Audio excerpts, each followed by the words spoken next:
Viewers and subscriber, मेरा नाम आकाश है और आप देख रहे हैं स्टडी टेबल विद एजे। ये हमारा सेकंड लेक्चर है द रशियन रिवॉल्यूशन के ऊपर, और इससे पहले जो हमने पॉइंट देखा था वो हमारा था फ्रेंच रिवॉल्यूशन का सेकंड पार्ट था यूरोप के ऊपर, जो हमने यूरोप सोशलाइजेशन के ऊपर हमने फ्रांस के सोशलाइजेशन के ऊपर हमने पढ़ा था। सोशलाइजेशन का हमने देखा था, मतलब इसमें हमने बस ये देखा कि सोशलाइजेशन वर्ड जो है वो सोशलिज्म जो वर्ड है वो कैसे निकल कर आता है, क्योंकि इकोनॉमिक का इम्पॉर्टेंट पॉइंट है सोशलिज्म, वो हम यहाँ देखते हैं कि कैसा है, क्योंकि रशिया में काफ़ी ज़्यादा इस बात को इम्पैक्ट उसने मतलब हुआ था सोशलिज्म को लेकर। तो रशियन रिवॉल्यूशन में हमने यहाँ तक देखा था कि ज़ार निकोलस थे यहाँ पर, और मैं आपको बता दूँ थोड़ा सा स्टोरी पहले से ही। आप जो पूरी स्टोरी देखेंगे वो 1898 से, ठीक है, और 1917 तक के बीच में देखेंगे। 1898 से 1970 के बीच में देखेंगे। कैसे देखेंगे? 1898 का अगर टाइम देखें तो यहाँ से जो पार्टियाँ यहाँ पर इलीगल थी, जितनी पार्टियाँ थी ज़ार के समय में इलीगल मानी गई थी, लेकिन फिर भी छुपते छुपाते हुए एक एसपी कुछ WD करके जो पार्टी थी, मतलब वही SPD पार्टी जो फ्रांस में थी, यूरोप में थी, वैसे ही पार्टी का फॉर्मेशन यहाँ डेमोक्रेटिक के नाम से करा गया था, हम आगे देखेंगे। और 1902 में एक नई पार्टी बनाई गई थी, ठीक है, 1900 के आसपास में रिवॉल्यूशनरीज पार्टी जो है यहाँ स्टेबल करा गया था 1900 के आसपास। तो हम देखते हैं कि कहीं ना कहीं 1898 से लेकर जो है 1900 के बीच में पार्टी चुपचाप अपना काम कर रही है। लेकिन हम एकाएक चेंजेस देखते हैं 1905 के रिवॉल्यूशन में। 1905 का रिवॉल्यूशन क्या था, जिसमें फादर गैपोन के अंडर वो एक लीडर थे, करीब लाखों लोग जो है उस जगह पर विंटर जो पैलेस है रशिया में, उस जगह पर जाकर स्ट्राइक करते हैं, जिसमें ज़ार जो है उनको जो है शूट का जो है ऑर्डर दे देता है, जिसमें 100 लोग मारे जाते हैं, 300 लोग घायल हो जाते हैं। तो ये बहुत ही मतलब अग्रेसिव हो गया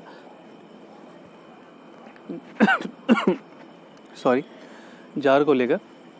तो उसने लोगों को समझाने बुझाने के लिए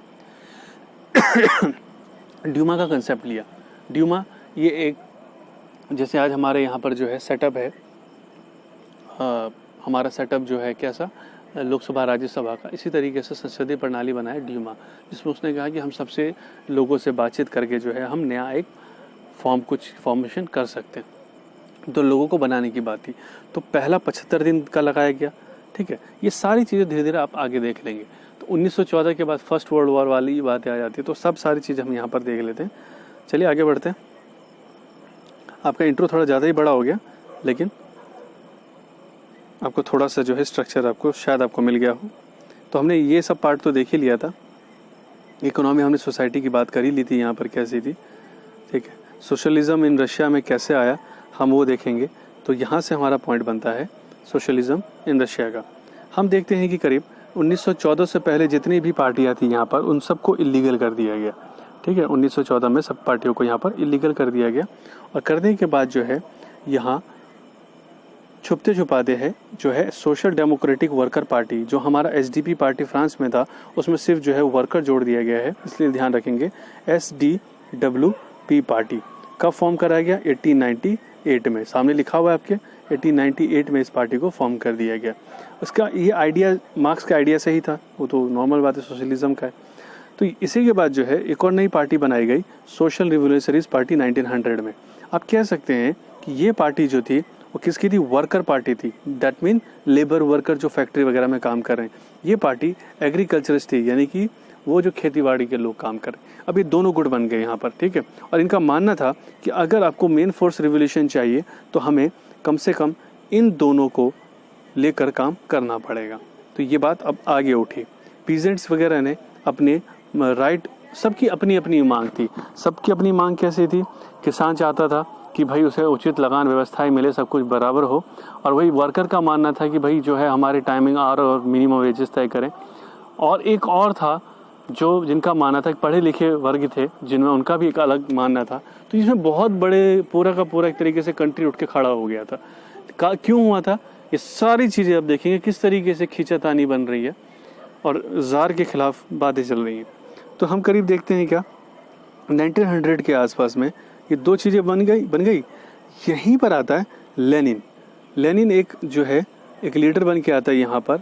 लेनिन की खुद की एक पार्टी थी वोल्शेविक, ठीक है, वोल्शेविक पार्टी थी यहाँ पर। देखिए इसका पूरा नाम था व्लादिमीर लेनिन, जो आज तो रशिया का अगर नाम देखेंगे तो उसमें जो इसका जो आप प्रधानमंत्री कहें तो उनका जो नाम है व्लादिमीर पुतिन है, और वही व्लादिमीर लेनिन जो है यहाँ के उस समय कौन थे, लीडर थे वोल्शेविक के।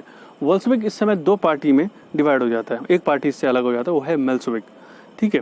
तो आप देख रहे हैं कितनी सारी चीज़ें आ गई, दो पार्टियां तो ऊपर आई, ठीक है। अब यहाँ पर एक और पार्टी आ गई लेनिन की, वोल्शेविक, और वोल्शेविक भी डिवाइड हो जाती है मेल्शेविक में, और यहाँ पर देखेंगे आप। तो अब जो है अब कहानियाँ शुरू हुई, ये सब पार्टियाँ तैयार हुई, तब तक अपना ये काम कर ही रही थी कि धीरे धीरे 1905 में एक तगड़ा झटका लगता है, जब फादर गैपोन के समर्थन से जो है लोग 1905 में एक ट्रिबुलेंट टाइम यानी कि ब्लडी संडे के नाम से जो है एक घटना घटती है। ब्लडी संडे क्वेश्चन आपसे पूछा जाएगा, ब्लडी संडे। तो यहाँ पर हम देखते हैं क्या होता है। तो हम यहाँ देखते हैं क्या देखेंगे, यहाँ पर आप देखेंगे कि सोशल डेमोक्रेटिक और सोशल रिवोल्यूशनरी जो ऊपर की पार्टी थी, ये दोनों मिल जाती है यहाँ पर, ठीक है, और ये कैंपेन करने लग जाती है इन चीज़ों को लेकर, अपने अपने इशू को लेकर। यहाँ पर जो पीजेंट और वर्कर थे, इसमें अपनी कुछ डिमांड कॉन्स्टिट्यूशन की बात करते हैं 1905 में, जो फादर गैपोन के साथ बैठे थे वहाँ पर, इनकी मांगे थी, डिमांड है कॉन्स्टिट्यूशन की। साथ ही साथ ये कहते थे कि मुस्लिम डोमिनेट एरिया जो है, जदीदिस्ट जो एरिया है, इसको क्या करें, वो उसको मॉडर्नाइज करना चाहते थे, उसको ठीक करना चाहते थे, वो भी इनकी एक मांग थी, ठीक है। अब आता है कि 1904 में जो रशियन वर्कर थे, जो ये मतलब ये सोशल डेमोक्रेटिक वर्कर वाले जो लोग थे, अभी कहते थे कि इनका जो रियल वेजेस है वो धीरे धीरे डिक्लाइन होता जा रहा है, 20% के हिसाब से हो भी चुका है, उसको भी ठीक करना है। और इन्होंने कहा ए मेंबरशिप वर्कर एसोसिएशन रोज ड्रामेटिकली, इसका जो वर्कर का एसोसिएशन था वो अब धीरे धीरे बढ़ता जा रहा था। When 4 members of Assembly of Russian Worker, which has been formed in 1905, but dismissed as the Potilov Iron Works, there were called industrial action। यानी कि यहाँ पर आपको मैं बता दूँ कि जब इन्होंने एक फॉर्म किया था, अपना एक पार्टी फॉर्म किया था, यानी कि अपना यूनियन एक फॉर्म किया था, इसको डिक्लाइन कर देता है कौन, आपका अपनी जो मतलब जार जो है, इसको वो नहीं मानता है कि मतलब जो है कोई भी ऐसा जो है कुछ भी ऐसा फॉर्म नहीं करना है आपको। इससे क्या होता है कि कहीं ना कहीं लोगों में तमातमी शुरू हो जाती है कि हमें कहीं ना कहीं जो है ये सब चीज़ों से हमें दूर रखा गया है। तो इन सब आंदोलनों को लेकर फादर गैपोन जो हैं, देखिए फादर गैपोन का नाम आ रहा है, इतने जो है सेंट पीटर्सबर्ग का जो एरिया है, ये want to strike demanding reduction working day of the 8 hour. यहाँ पर भी कुछ ये पिछला मामला है, 1904 के मामले हैं, धीरे धीरे जो स्ट्राइक के मामले यहाँ पर आपको देखते हैं। ये सब 1,10,000 वर्कर जो है पीटर्सबर्ग का उस समय हुआ था, जो उनका कोई भी बात नहीं माना गया। लेकिन फिर हम देखते हैं करीब फादर गैपोन के टाइम में यही लोग जो हैं बाद में मिलकर विंटर पैलेस में बैठते हैं, 100 लोग, जिसमें मारे जाते हैं, 300 घायल हो जाते हैं, वॉन्डेड होते हैं, जिसे ब्लडी संडे के नाम से जाना जाता है। ये आपसे हमेशा 2 नंबर का क्वेश्चन पूछा जाएगा। इसी को हम 1905 का रिवोल्यूशन कहते हैं, ओके। और इसके बाद एक और इसमें नए लोग जुड़ जाते हैं, वो लोग हैं strike took place over the country and university close down when student bodies take walkout. अब इसमें पढ़े लिखे लोग भी शामिल हो जाते हैं, जो अपनी लैक ऑफ सिविल लिबर्टीज़ की बात करते हैं। लॉयर डॉक्टर जो हैं अपनी मांग की बात करते हैं, ठीक है। इस्टेब्लिश है अपना यूनियन जो है इस्टेबल कर लेते हैं। इसी समय हम क्या देखते हैं कि ड्यूरिंग द 1905 रिवोल्यूशन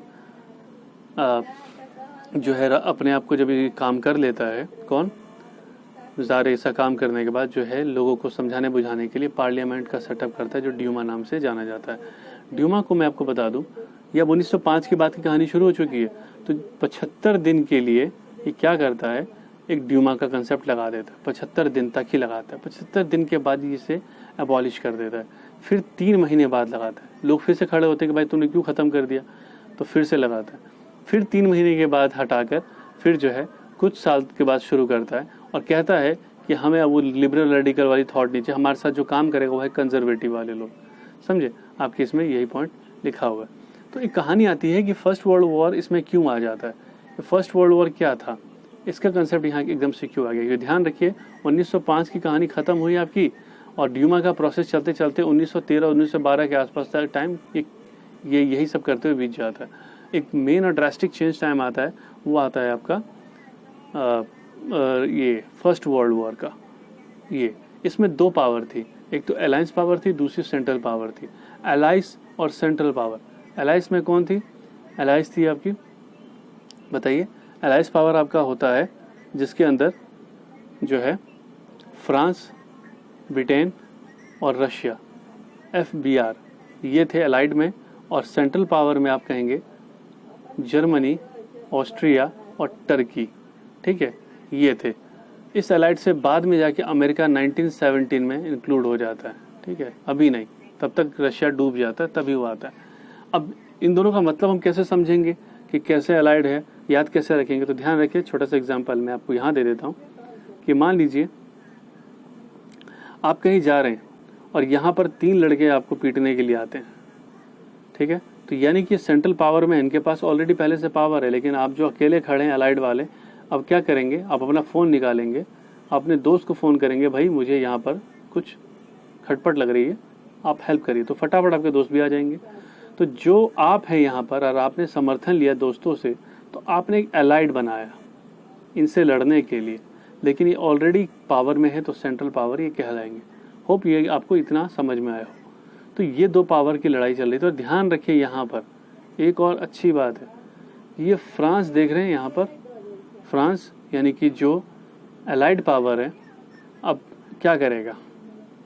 फ्रांस और ऑस्ट्रेलिया, जो कि पिछले चैप्टर में हमने देखा कि अच्छा रिलेशन है, लेकिन ऑस्ट्रेलिया सेंट्रल पावर है, और जबकि ये लुइस का ससुराल था ऑस्ट्रेलिया, तब भी इसका कोई रिलेशन नहीं बना।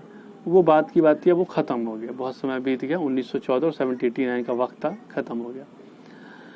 तो अब ये क्या था? अब इन दोनों के लिए लड़ाई हुई। अब क्या होता है ये देखिए, ये पूरे रशियन आर्मी यहाँ पे बैठे हुए हैं, ठीक है, रशियन आर्मी बैठे हुए हैं। उसके बाद this was the first world, हम देखते हैं ज़ार निकोलस सेकंड के बारे में। अगर यहाँ से आप देखना चाहेंगे तो आप यहाँ पे क्या देखेंगे? एक इनका अपना सहयोगी था, पुअर एडवाइज़र जिसे कहते हैं, ज़ारिन अलेक्जेंडर, इसका इतना अच्छा खासा समर्थ वो था कि मतलब ये उसको हर चीज़ों में राय और मशवरा जैसी चीज़ें देता था। इसका था क्या कि इस स्टोरी में आप वही देखोगे कि ज़ार जो है, first world war on the eastern front different from east western front, यानी कि दोनों तरफ से यहाँ लड़ाई हो रही है, ईस्टर्न से भी और वेस्टर्न से भी, ठीक है।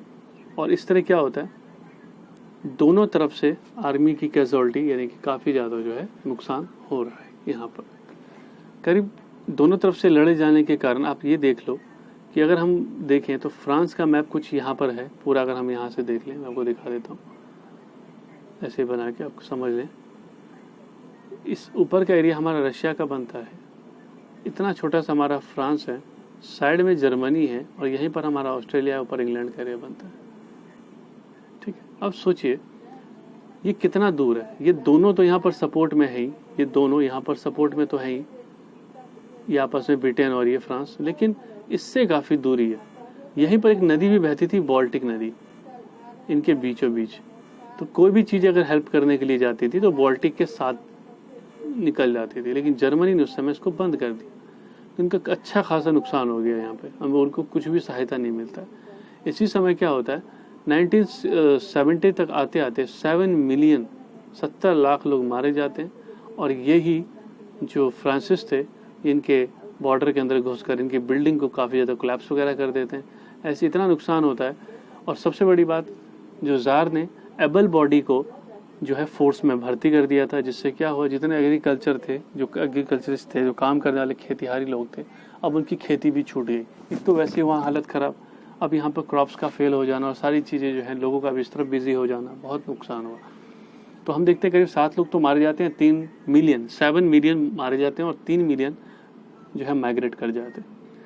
और इन्होंने जो है सबसे बड़ा नुकसान इससे इंडस्ट्री को पड़ता है, ठीक है।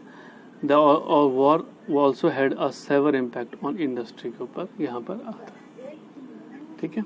तो आप यहाँ से क्या देखोगे कि जितने भी इक्विपमेंट आप देखोगे यहाँ पर इंडस्ट्रियल का, सब डाउनफॉल हो जाता है। रेलवे लाइन जो 1960 में विघन था, मतलब तक था, ब्रेक डाउन हो गया था, ख़त्म, कोई सारी छोटी छोटी दुकानें बंद। और ये जो है 1960 तक जाते जाते हम बहुत सारे राइड वगैरह यहाँ पर हम देखते हैं। नॉर्मल हो गया था, ब्रेड शॉप्स वगैरह बंद हो चुकी थी, सब खत्म हो गया था। और यहाँ पर घुटने टेक दिए थे रशिया ने कि अब हम वॉर नहीं करेंगे। तभी अमेरिका ने समर्थन दिया था और ये वॉर, फर्स्ट वर्ल्ड वॉर जीत लिया था। होप यहाँ तक आप लोगों को समझ में आया हो। नेक्स्ट हम जो बात करेंगे, हमारा थर्ड लेक्चर होगा the February revolution in Petrograd. Okay, चलिए आप इस चैनल को जो है सब्सक्राइब, लाइक कर सकते हैं, क्योंकि इसका सपोर्ट होना ज़रूरी है, तभी ये काम करेगा। ठीक है, चलिए, थैंक यू।